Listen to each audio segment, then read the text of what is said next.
একটা ব্রয়লার কতদিন চালানো যাবে বা একটা ব্রয়লার থেকে কতদিন সার্ভিস পাওয়া যাবে তা নির্ভর করে ব্রয়লারে কী ধরনের পানি ব্যবহার করা হচ্ছে তার উপর।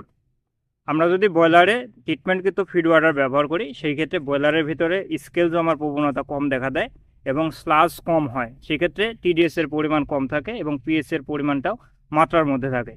সেই ক্ষেত্রে আমরা দীর্ঘদিন ধরে ব্রয়লার থেকে সঠিক পরিমাণে বেনিফিট পেতে পারি। আর যদি ব্রয়লারে ট্রিটমেন্ট ছাড়া পানি ব্যবহার করি এবং সেই পানিতে যদি টিডিএসের পরিমাণ বেশি থাকে, পিএসের পরিমাণ অনিয়ন্ত্রিত থাকে বা অন্যান্য যেসব প্যারামিটার থাকে সেই প্যারামিটারগুলো যদি আনব্যালেন্স থাকে, সেই ক্ষেত্রে সেই ব্রয়লারটা দ্রুত নষ্ট হয়ে যাওয়ার প্রবণতা দেখা যায়।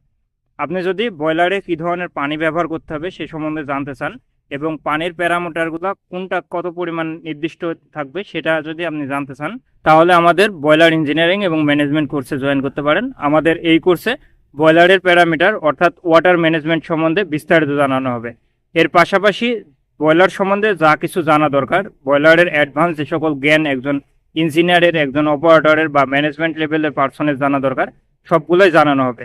আপনি যদি এই কোর্সে এনরোল করতে চান তাহলে 017 55 74 81 19 এই নাম্বারে কল দিয়ে যোগাযোগ করুন অথবা ডিরেক্ট বিকাশে 1000 টাকা সেন্ড করে তারপরে কল দেন। ধন্যবাদ।